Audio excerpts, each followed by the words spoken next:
জিয়াউর রহমানকে কিভাবে পাকিস্তানের চর বানানো হয়। মানে আপনি চিন্তা করে দেখেন, যেই কালো কোট পরা পেঙ্গুইনদের নেতা শেখ মুজিব পালায় চলে যায়, ও হইল জাতির জনক। আর যে জীবনের ঝুঁকি নিয়ে নিজের কমান্ডারকে মাইরা বলতেছে যে আমি প্রতিবাদ করলাম, যুদ্ধ শুরু হইলো, সে হইল পাকিস্তানের চর। মানে খেয়াল করে দেখেন যে পলিটিক্স অফ ন্যারেটিভ, যে বয়ানের রাজনীতিটা কিভাবে তৈরি হয়। যেই খালেদা জিয়া দেশ ছেড়ে পালায় নাই কোনোদিন, 111-এর সময় দেশ ছেড়ে পালায় নাই, বাংলাদেশে রয়ে গেছে, রিপিটেড আপনার অফার থাকার পরেও সেই খালেদা জিয়া সম্পর্কে হেন কোনো বাজে কথা নাই যা হাসিনা আওয়ামী এই চক্রের মুখ থেকে বের হয় নাই। কিন্তু উল্টা দেখেন, যে পালায় না অথচ ওর গোষ্ঠী শুদ্ধ সবার পালানোর ইতিহাস আছে, ও বারবার পালায় কিন্তু আবার।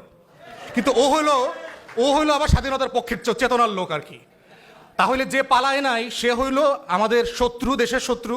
আর যে পালায় 111-এর সময় পালায়, সিস্টেম করে পালায়, আইসা আবার হইলো এয়ারপোর্টে 111-এর কুশীলবদের সাথে চক্রান্ত করে দেশ বেচা দেয়, ও হইলো স্বাধীনতার পক্ষের শক্তি।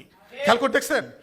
এই চেতনার পলিটিক্সটা বুঝতে হবে তরুণ সহযোদ্ধাদেরকে, যদি আপনারা ফিউচারে বাংলাদেশপন্থী রাজনীতি করতে চান, যে ব্যানারে করেন। দিন শেষে আমাদের রাজনীতিটা হচ্ছে বাংলাদেশপন্থী রাজনীতি। সেটা বিএনপির ব্যানারে করেন, জামাত শিবিরের ব্যানারে করেন, এবি পার্টির ব্যানারে করেন, এনসিপির ব্যানারে করেন, কোনো সমস্যা নাই। কিন্তু পলিটিক্সের মূল জায়গা হচ্ছে এইটা বোঝা যে আমি বাংলাদেশপন্থী রাজনীতি করি, দিল্লি আমার শত্রু।